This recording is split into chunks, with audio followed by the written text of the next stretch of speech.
Last time we did accelerated junctional rhythms, but the ECG in front of you right now is the exact opposite. It's a junctional bradycardia. Now, there are certain things which are similar as before.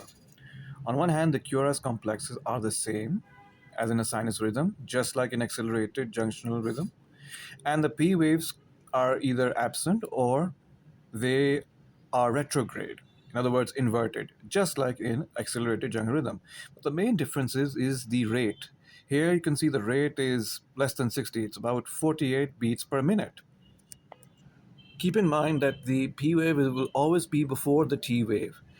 And you might be noticing that in certain leads that you also have a inverted T wave, for example, like in lead 4, V4.